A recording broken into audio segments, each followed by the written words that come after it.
I will introduce, as soon as I find my sheet. There it is. Mr. Jon Roland is the founder and president of the Constitution Society, webmaster of its website, constitution.org, and editor of the definitive online editions of the most important works for constitutional interpretation. He's a computer software developer and a legal historian. He's the LP nominee for Texas Attorney General in 2002, 2006, and 2010. He's a former real estate investor and he's an Air Force officer. He spent 2 years on Capitol Hill working with various members of Congress on legislative review and and composition. So please welcome for U.S. Senate, Jon Roland.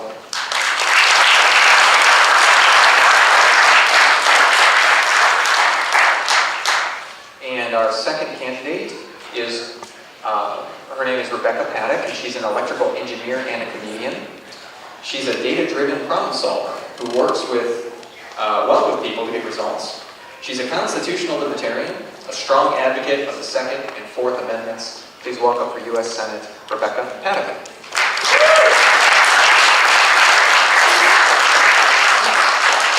And there is a third candidate for U.S. Senate filed. Her name is Tanuja Parachuri, but unfortunately she wasn't able to make it to the convention, and she didn't send a statement on her behalf. So, without further ado, I would like to go to Mr. Jon Roland for your 3-minute opening statement, please. Good evening. Can you hear me? Mic turned on? Okay. I am the founder and president of the Constitution Society, which I founded in 1994. When I founded it, I was a lone voice in the wilderness on strict constitutional compliance. I built a website that would be the ultimate reference for everything having to do with the Constitution, how to interpret it, how to decide constitutional questions. And over the years, with more and more people visiting that site, with more and more of the tools I've developed going out into the world and being used by people to advance the cause, we now have a situation where constitutional compliance has become an issue in many election campaigns. Now, I can't take all the credit for that. There have been many others along the way, but a lot of people say that that effort has played a key role. Now, what I'm trying to do in this race is to provide a set of very detailed solutions to our nation's problems. They're the result of years of analysis and development. You will probably not find anything like them on any other candidate's website, or in their campaign literature, or in anything they've written. In fact, if you try to ask them about some of these proposals, or anything of comparable degree of specificity, they'll probably look like a deer in the headlights. Because I'm sorry to say, most candidates for national office are not experts on the subjects that they legislate about. They are experts on how to win elections.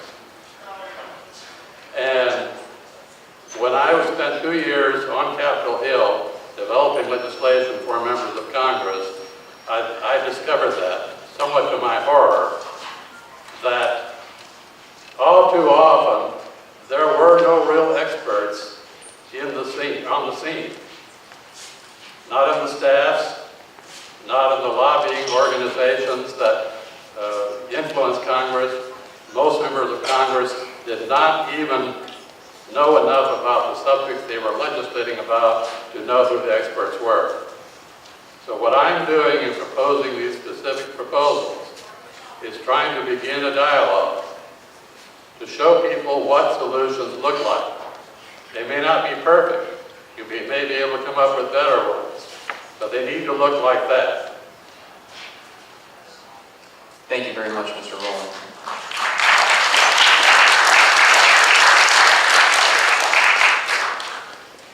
And Ms. Paddock, 3 minutes for your opening statement, please. So I electrical engineer. I take a look. Could you please speak closer to the microphone? Okay, is that better? A little bit, maybe even a little bit more. Better? There you go. All right. So I am an electrical engineer. So like Mr. Roland, I also am a constitutional libertarian. I look at the Constitution as the boundaries within which the federal government is working, and the Bill of Rights as a restraining order on the federal government. So that is my position. There are a few things that I am passionate about. One of them is the Second Amendment. I am not quite sure exactly what's confusing about the words "shall not be infringed." But the other is the Fourth Amendment. And we had a question earlier about what was happening in Nevada on the Bundy Ranch. That's a very good example of violation that's happening. Fourth Amendment says "shall not be violated." That's also a problem. Most of us know about this with the NSA surveillance that's going on. These are big issues that need to be addressed. The last thing that's a big concern to me that I'm worried about is our warfighters. Our warfighters are being given mefloquine, which is an anti-malaria drug and is causing problems. It's causing problems that look like PTSD, problems that look like TBI, and it's causing psychological issues. So everybody is aware of the Fort Hood shooting that happened. That gentleman was overseas in 2011. Chances are in the upper 90s he was given mefloquine. So this is a serious issue that needs to be dealt with our military. Thank you very much, Ms. Paddock.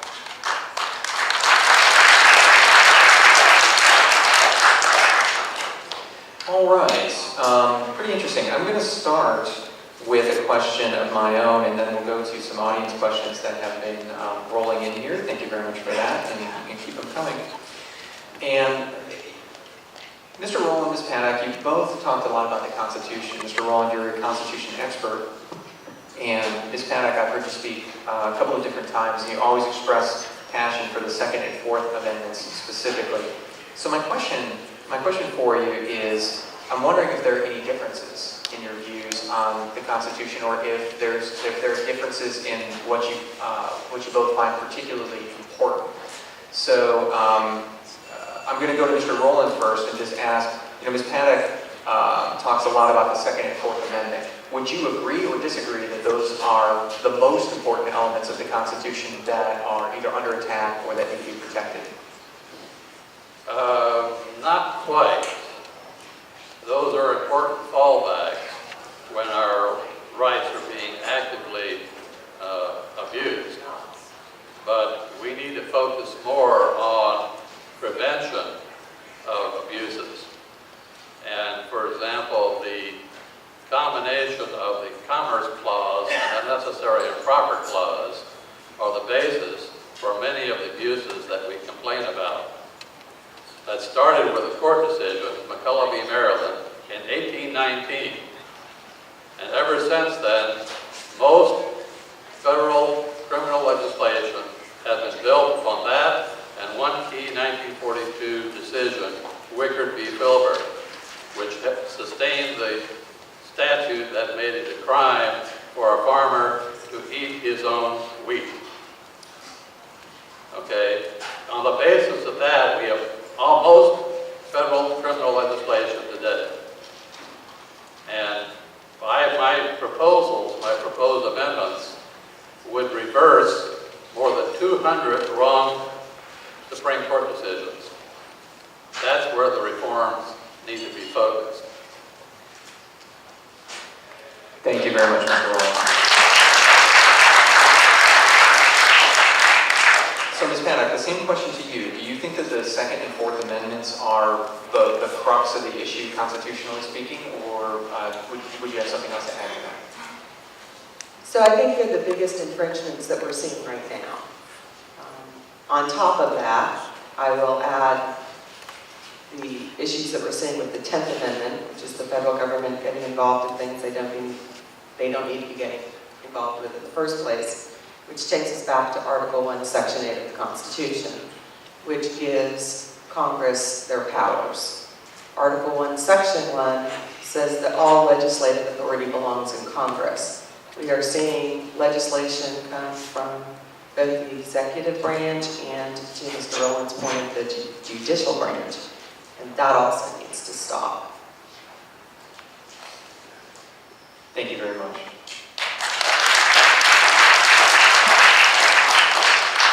Okay, now let's go to some of these questions from the audience that have been rolling in. So the first question that I'd like to ask is, and I'm going to take this to Ms. Paddock for the first answer. Again, these are 90-second answers to the questions. What would you do in the Senate to work to repeal, or would you, in the Senate, work to repeal the Affordable Care Act, also known as Obamacare? So if you take a look at Article 1, Section 8 of the Constitution, health care is not in there. It is not under the jurisdiction of the federal government. It needs to be repealed in full.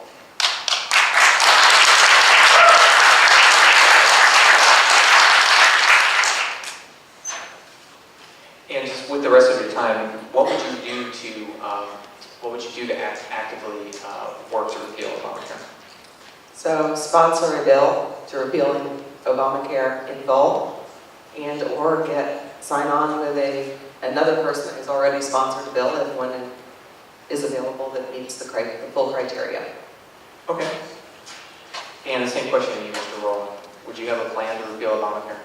On my website, I actually have a bill already written. All it needs to be done is be signed and dated and dropped in the hopper. Of course, I would also need a second. But if any of you have ever asked about these candidates who promise not to vote for gun control legislation, why they don't have legislation to actually repeal all federal gun laws, well, if you want to know what a bill to repeal all federal gun laws looks like, it's on my website. All ready to go. It only just needs to be signed and dated and dropped in the hopper in seconds.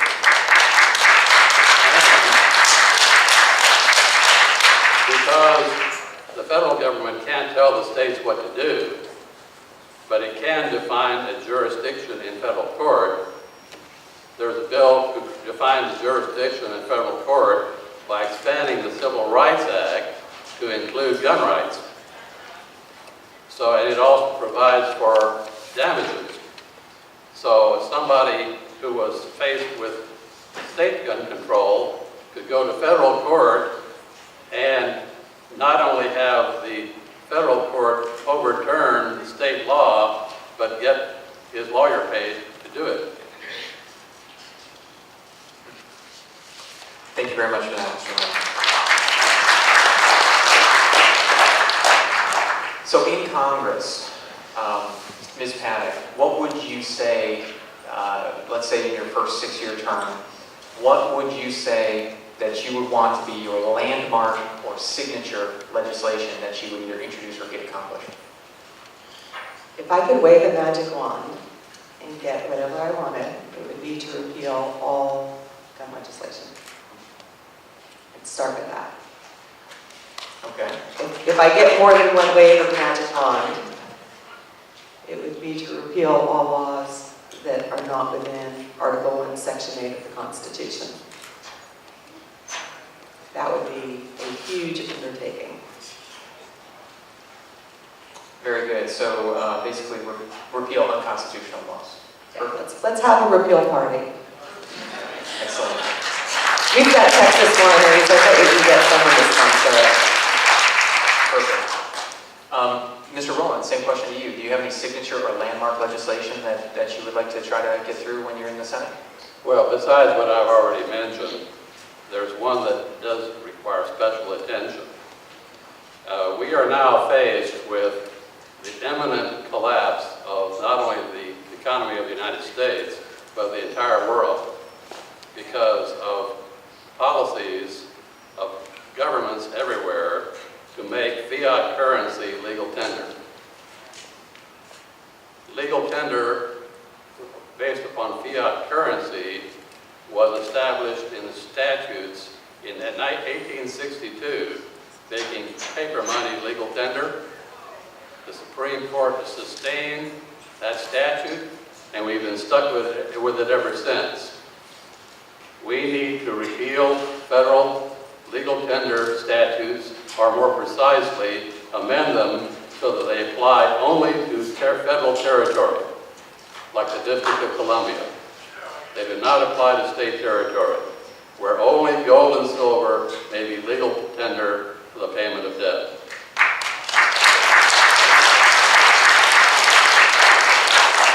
Okay, very good. We have a lot of questions pouring in right now that are all very fascinating and theoretical and philosophical type questions. But I want to take a moment to kind of exercise my moderatorial discretion here and make it a little bit more real. What is your plan for winning this election against your incumbent that you're facing and the Democratic challenger as well? And I'll take that first to Ms. Paddock. So I have a national network that I'm using. There's a national network associated with the gun rights advocacy movement, and the people that are working on taking care of our warfighters that are committing suicide at the rate of 22 a day deaths and 1 active duty service member a day. I've been on several national radio stations talking about these issues, talking about the federal government overstepping the bounds of their authority. And I've also been on radio stations here in Texas discussing the same subjects. So my plan is to continue working those avenues, continue getting the message out, and as the previous people were talking about, people know people. So I may be talking to somebody that's living in Pennsylvania that knows somebody in Texas and says, hey, have you heard this Rebecca Paddock chick? You ought to check her out, which has actually happened. So it's a matter of getting the message out, talking to people, getting them on board, and then having them bring other people on board for you, even when they happen to be in a different state. That's my plan. Okay. Same question to you, Mr. Roland. What's your plan? Well, actually winning is probably unlikely. However, one can do a lot to advance the ball. I have very good relations with the Tea Party movement in Texas, who are very dissatisfied with John Cornyn. And I've been speaking at a lot of their events and getting general feedback that they intend to vote for me, even if it risks electing a Democrat. So all those people who didn't vote for John Cornyn in the primary are prospective voters for me, and they already know my name. Beyond that, the key is going to be to get into a debate with them. Cornyn is probably not going to be willing to engage in a debate. He'll probably just ignore the invitations. So it's most likely, if Alamil becomes the Democratic nominee, that we'll be having a debate between him and me. God help the Democratic Party if Keisha Rogers becomes our nominee. But she's a LaRouche disciple. So in whatever that develops, I've had plenty of experience being on television debates with state-level candidates, and I know how to hold my own in that situation. Okay, very good. We've got a question from the audience here, and I'm just going to go ahead and read it verbatim. It's pretty interesting, and I think it's relevant. So it's easy to think of ways to solve problems. However, the real change, making real change when you're in the Senate and government, will require working with current representatives and making adjustments to the working elements. So how do you propose to work with the existing Senate, with the existing Congress, which of course are not all libertarians, or would likely be the first libertarian? How do you propose to work with them, and how do you propose to make those adjustments to the existing system? I'll go back to you, Mr. Roland, for the first answer.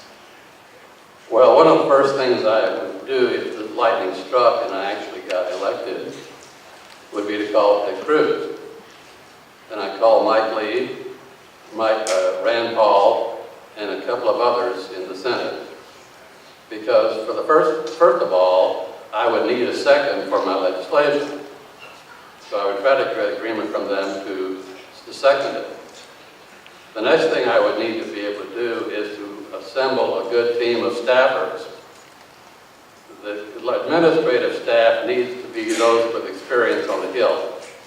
Legislative staff can be newcomers to some degree, but you really want to try to pick among people you can who have experience on the Hill, but who also will work for you and not for their handlers. And I've observed too many cases where congressional staffers really didn't work for their members. So I have to be very careful about doing that. Then it would be a matter of assembling co-sponsors for as much of my legislation as I could. And of course, also trying to get on the right committees. The problem with that, because the committees I want to be on are the same ones that Ted Cruz is on, and there's going to be a reluctance to appoint senators from the same state to the same committees. Excellent. And Ms. Paddock, so how would you go about working with the existing Senate and Congress, and how would you make those incremental adjustments that, in the questioner's mind at least, would be the required way to approach it? So I believe that there are parts of the Libertarian platform that are congruent with the Democrat platform, and there are parts of the Libertarian platform that are congruent with the Republican platform. We don't agree on everything, but we do agree on some things. So it's a matter of finding areas of agreement, regardless of what letter comes after your name, and moving forward from a place of strength.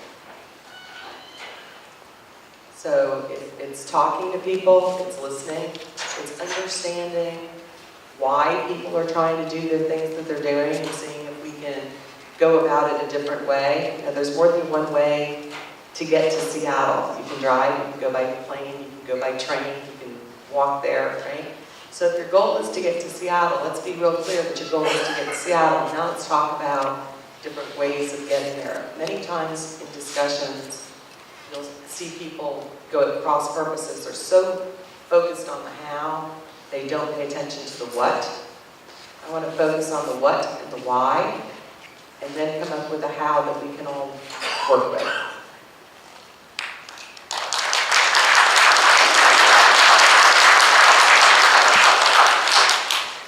We've got a lot of constitutional questions rolling in, and a lot of them are actually really interesting. So I'm going to take it back a little bit toward the sort of theoretical, because you are both subject matter experts on the Constitution.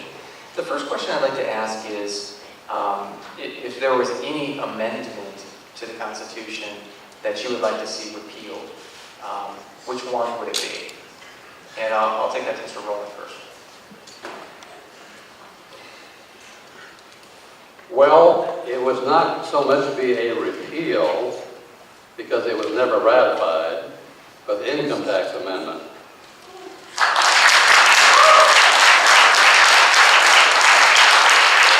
And all that would take would be simply be a congressional finding that it was never actually ratified.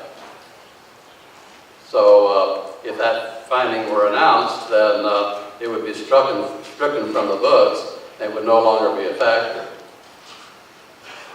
Now, as for that, the other things that I would do in the way of amendments would not be so much repealing existing amendments as modifying them to clarify them.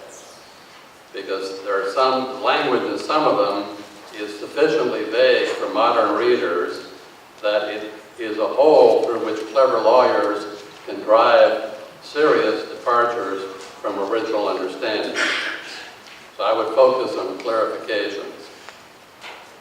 For example, of commerce, of regulate, of necessary and proper, and so forth. what do those terms mean originally? What is due process? Okay. And Ms. Paddock, the same question to you. Is there a particular amendment you got your sights So on? there are two. Okay. So I'll allow it.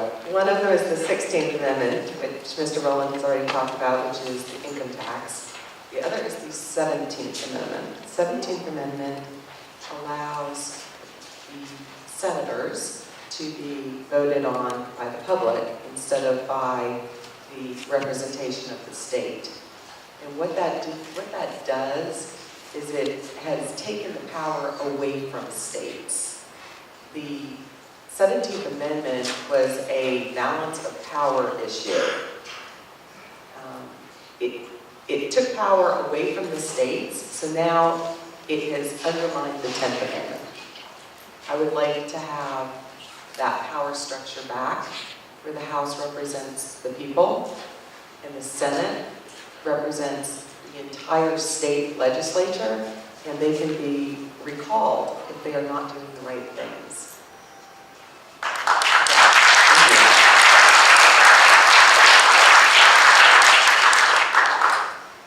Okay, so there's a lot of questions rolling in where people want to know the candidates' positions on real specific issues, single issues. So I'm going to try something here. Let's do kind of a lightning round here just for a second, because if we gave 90 seconds for each and every one of these issues, we fill up the rest of our time. So, well, what I'm going to try and do is maybe I'll just say, could you give me your position on 3 things with one 90-second answer if you can?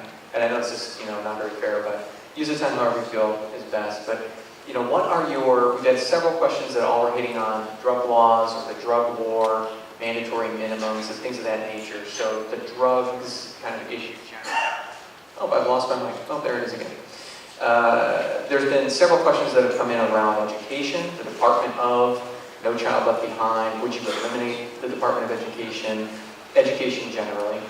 And then there have been several questions that have rolled in regarding borders and immigration and those set of issues. So going back to Ms. Paddock first, could you just give us a quick punch list on your viewpoint on drug laws and drug war, education, and the Department of, and borders and immigration? Okay, on drugs, Article 1, Section 8 does not contain anything related to drugs. It is none of the federal government's business. That needs to be okay. As far as education goes, if you take a look at Article 1, Section 8 of the Constitution, it is not there. The Department of Education is unconstitutional and needs to be shut down.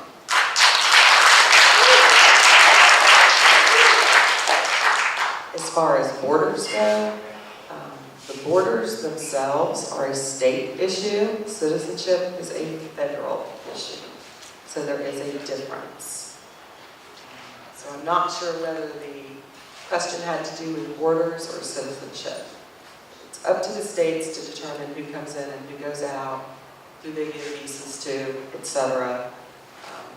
The citizenship is a federal issue. Having said that, I take a look at the libertarian platform and what we are looking at as far as personal boundaries, right? You don't let other people don't just get to walk into your house, right? You're allowed to have personal boundaries. I'm not allowed to just push John over here, right? There's a personal boundary around him. The federal government needs to be taking care of our citizenship boundary. Okay, thank you very much. So, Mr. Roland, drugs, education, and immigration. All right, there is no authority in the Constitution for drug laws as we have them outside of federal enclaves. In other words, the existing statutes apply, if they apply anywhere, only within the District of Columbia and certain military bases, and a few other situations like that. As for education, the only authority in the Constitution is for militia training.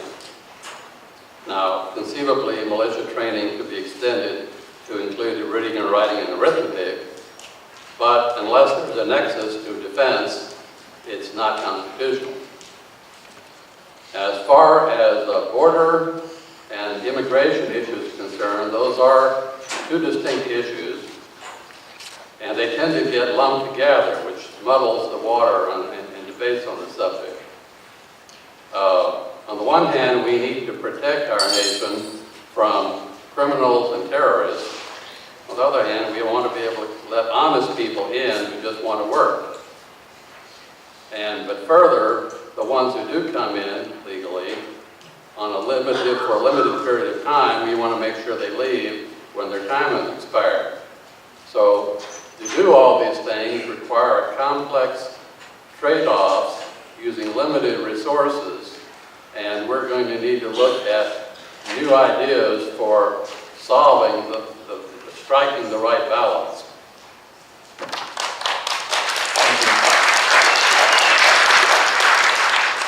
Okay, back to a very purely practical question, and I like it. I'd like to take it to each debater.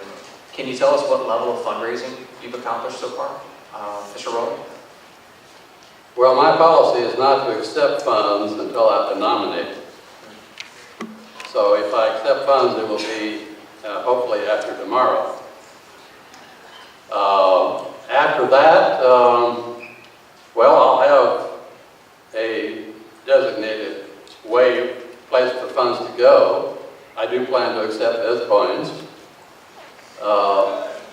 But beyond that, I think the most likely tool for that purpose will be to set up a PAC, which is not limited to my own campaign, which can support my campaign, but can also support other people's campaigns, so that we can consolidate our scarce resources and use the money where it can do the most good.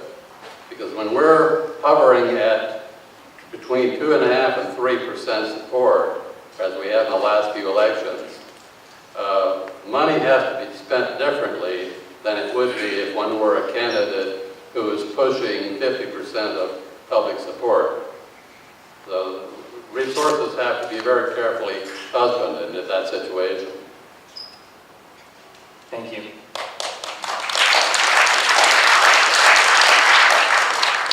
Same question, Ms. Paddock. How is your fundraising going? So I have fundraising that is set up on my website. That's been going fairly well. I'm getting a lot of $5, $10 donations. Every little bit helps. The other thing that has been very, very useful to me is my contacts in the gun rights advocacy movement, hunting movement, those types of things. I have several donations for rifles to be raffled away, hunting blinds, knives, that type of a thing that will be coming out that will help raise money for the campaign.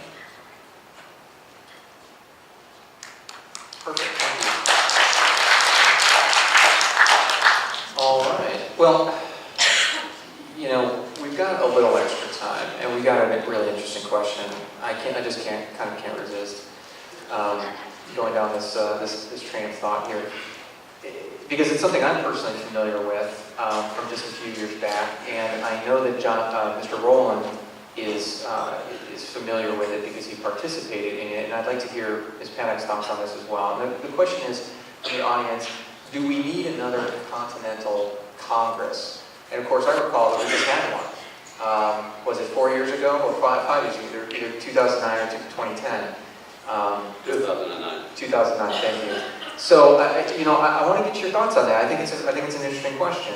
You know, I guess the first part of the question would be, so how did that work out for us? And the second question would be, do we need to do that again? Would there be a good reason or a good purpose to?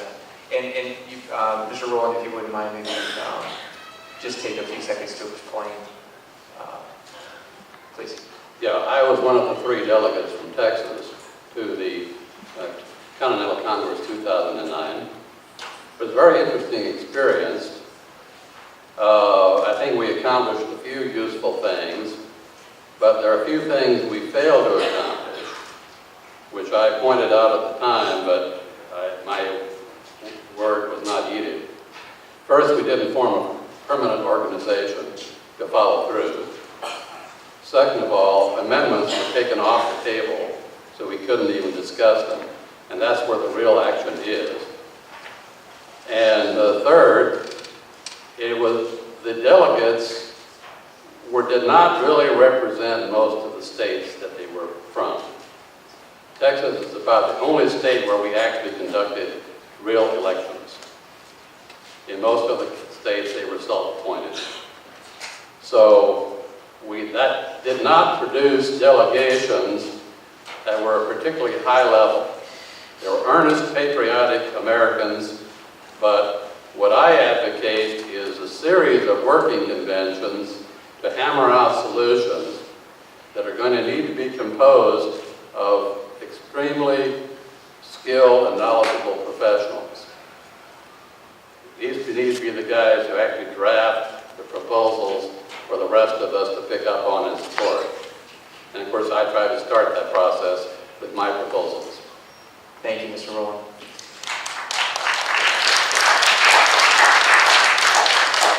So same question to Ms. Paddock. Do we need to have another Continental Congress like we had in the 1770s and 1780s that created the government and the Constitution that we have now? Does it need to go to that extent, and would you support it?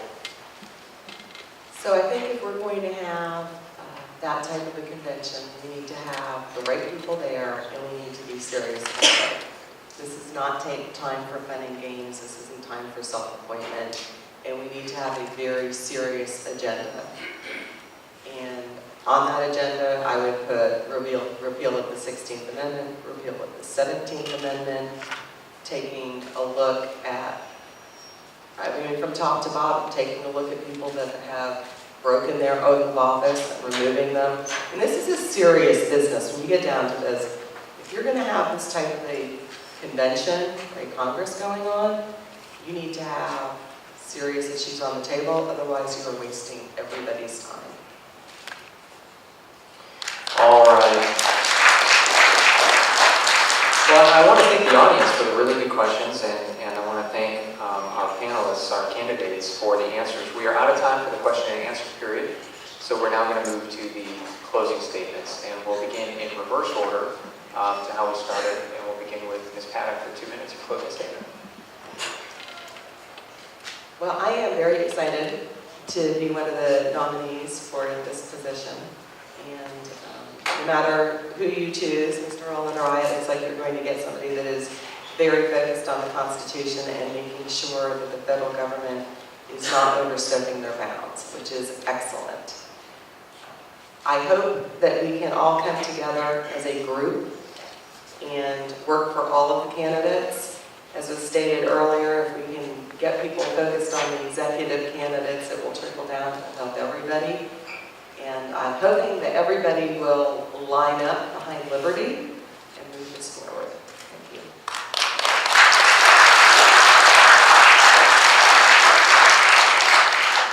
Thank you. Mr. Roland, your closing. Well, if I'm the nominee, honored to be so, the first thing I will do is to start lining up public events at which the candidates of all parties can appear. Like I said, I don't think Cornyn will attend, but I'm going to start lining it up with the Democratic nominees, who we won't know until May. But I can at least start talking to them before then, to both of them, and lining up sponsoring organizations to conduct as many speaking events for our candidates as we can. Now, these are mostly Tea Party groups, but not entirely. League of Women Voters are another one. There are quite a few others. The aim would be to try to have at least one public speaking event every week from now until the election, and of course, hopefully even more. So we have a continuing program of events to appear at. Of course, get those televised to the extent possible. So we need to take advantage of free media. We probably can't afford to buy TV ads or to send out mailers to every voter in Texas. but we can try to do it to get just as much free coverage as we can, and that's the way to do it. Very good. Thank you both, our candidates. I just want to, just one more big round of applause for both of our candidates, and thank you very much for participating in the contest.